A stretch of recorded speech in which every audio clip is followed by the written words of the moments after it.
You'll never amount to anything. Stop pretending you help, my dad laughed at Thanksgiving dinner.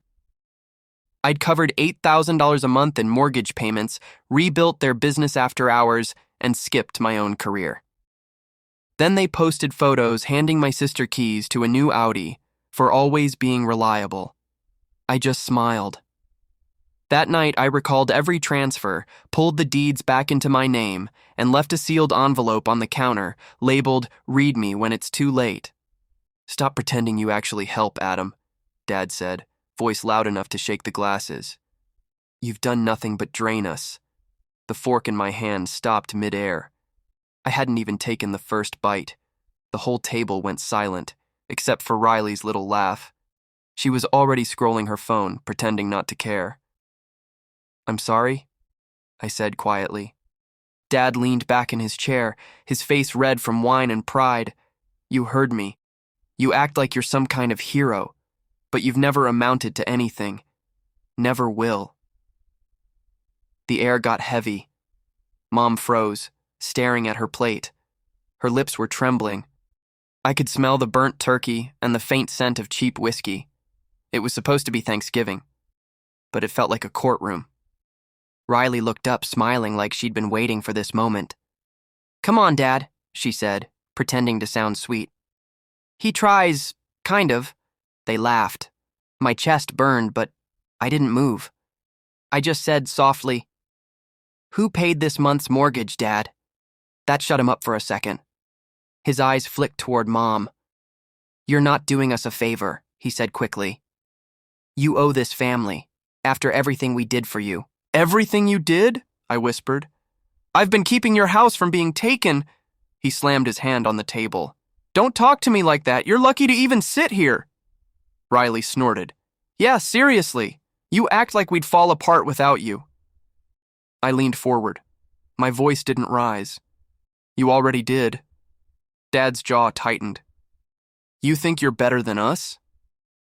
"No," I said.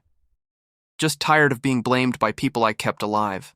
The knife in Dad's hand hit the table. "You ungrateful little thief. You've been taking money from us, haven't you?"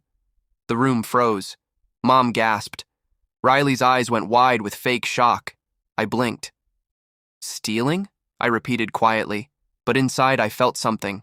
Not fear, something breaking free. "I'm Adam Vance, 27. I don't raise my voice anymore. I used to. It never worked. Now I just observe. People show who they are when they think you're not a threat. I'm the quiet one, the one who fixes the Wi-Fi, pays the bills, remembers birthdays no one remembers back, the one who cleans the mess and still gets blamed for the smell. Dad says I'm too soft. Riley says I'm too serious. Mom says I take things too personally. But no one ever asks why I do what I do. I didn't plan to stay in this house so long. I was supposed to move to Seattle, take a tech job, build my own life. But when Dad's business crashed, I stayed. When Mom cried that we'd lose the house, I took over the mortgage. When Riley needed help with college loans she never paid back, I covered them. I worked 2 jobs. I didn't complain. And tonight, sitting here being called a thief, I realized they had no clue what I've really done. Because I've been quiet, but not blind. And silence, when used right, is power. Meet my family, Dad, Martin Vance, 58, once a businessman. Now just a man with too much pride and too many bills. Still wears suits on weekends, like memories can hide failure. Mom, Elise, 54, a gentle soul with shaking hands. Loves peace more than truth. She believes family means forgiveness, even when forgiveness means bleeding quietly. Riley, 24, golden child. Loud laugh, sharp tongue. Never worked a day she didn't quit. Got an Audi last month, paid with mystery money. Now I know where it came from. At the table, everyone plays a part. Dad's the judge. Riley's the star witness. Mom's the lawyer trying to protect both sides. And I'm the criminal. Silent, tired, watching. "Adam, just explain yourself," Mom whispered, her voice small. "Explain what?" I said. "That I paid for everything while you thanked someone else for it?" Dad scoffed. "Here we go again, playing victim." Riley's voice cut in, sharp. "You sound jealous, Adam. You always do." I looked at her calmly. Jealous of what? Lies? Her smile faded. For a moment she looked scared. Maybe she remembered what I knew. The turkey sat cold now, Dad's voice echoed. You love to act like you're the savior, like we'd fall apart without your little transfers. Little? I said, almost laughing. 8,000 a month is little? Mom winced. Adam, please. I wasn't yelling, just done pretending. I paid the mortgage. I rebuilt your company website. I paid off Riley's car loan. And you still sit here calling me a liar. Riley's eyes rolled. You think money makes you better? No, I said, but it sure keeps the roof over your head. Dad pushed back his chair. You don't talk to your family like that. You don't talk to the one keeping you fed like that, I replied. For the first time, Dad didn't respond.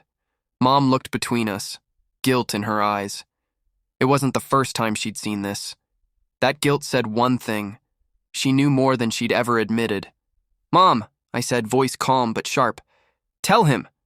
She froze. Adam, please don't. Tell him what? Dad barked. There's nothing to tell. Mom looked at him, then back at me. Her hands shook around the napkin. Martin, stop, she whispered. Riley stood. Why are you always trying to ruin everything? You can't stand anyone being happy but you. I smiled faintly. Happy? You mean bought? Riley stepped closer, angry. You're jealous, Adam. Admit it. I'm tired, I said. That's all. Dad slammed his fist down. You think you can talk to me like that in my house? I stood up too. Calm. Controlled. Your house? I said. You haven't paid a cent on this house since 2021. The color drained from his face. Mom whispered, Adam, please, not now. I looked at all of them, voice steady. Funny, I said. How the liar's always the loudest one in the room. The silence after that line was deafening. Even Riley sat down. 3 years earlier, Dad's business was sinking fast. He came to my room late one night, shoulders slumped. Adam, just for a few months. Help me keep it afloat, he said. He looked smaller that night, desperate, so I said yes. I worked long hours, sent every spare dollar home. When the bank threatened foreclosure, I signed the papers myself. I didn't even tell my friends. I just worked. I skipped meals, missed job offers, sold my car. And one day, I checked the business paperwork. My name wasn't anywhere. Riley's was. When I asked Mom, she said, It's just easier this way, Adam. Don't make things hard. I remember laughing, but it wasn't funny. It was the kind of laugh you make when something inside you dies quietly. I took a deep breath. Dad, you want to talk about stealing? He stared at me. Watch your mouth. I opened my laptop, turned it toward him. Emails, bank statements, transfers from my account to his, then out again into Riley's name. Mom's face went white. Riley stammered. What is this? I said. This is every dollar I sent to save you, rerouted into her account. Dad stood, voice shaking. I did it for the family. I laughed quietly. No, you did it because you thought I'd never find out. Mom started crying. Riley whispered, You set us up. I looked at them all. No, you set yourselves up. Then I dropped the real truth. I knew this for 6 months. I've just been waiting for tonight. Riley shouted. Dad cursed. Mom sobbed. The house echoed with every sound but reason. You're heartless, Riley screamed. You destroyed this family, Dad yelled. I stood still, calm, watching. I gave you all my silence, I said softly. Tonight, I give you the truth. Mom grabbed my arm. Adam, please don't take everything away. I looked at her, and for a second, I almost broke. Then I remembered every night I cried alone while they called Riley their blessing. It's already gone, Mom, I whispered. I took back what was mine. Dad's voice cracked. What did you do? I looked him in the eyes. Checked the deeds. updated the titles, every paper you ignored. I fixed it. I packed one small bag, didn't take much, just my laptop, a few clothes, and the peace I'd earned. The house I'd paid for was now legally mine again. The business, transferred quietly in my name months ago. I left a sealed envelope on the counter. Read me when it's too late. Inside, copies of everything. Deeds, statements, proofs, and one small note. You can't take from someone who finally learned to stop giving. As I walked out, Mom followed me to the porch. Her voice was shaking. Adam, please.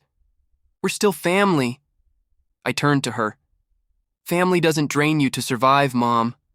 She cried quietly. I didn't hug her, not out of anger, just emptiness. I got in my car. For the first time in years, I didn't look back. A month later, I got a letter in Mom's handwriting. One line, no excuses. You were right. We broke you to keep ourselves standing. I read it 3 times, then smiled. Small, real.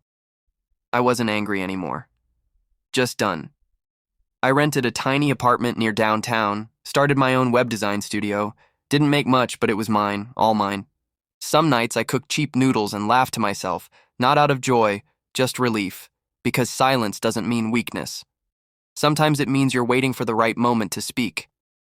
For the first time, I don't carry their weight anymore. If you were in my place, would you forgive them? Or would you walk away forever? Tell me in the comments. Your story matters too. If you've ever carried someone else's burden, hit like. If you felt Adam's quiet strength, subscribe for more true emotional stories and share your thoughts below. Because sometimes healing begins when silence ends.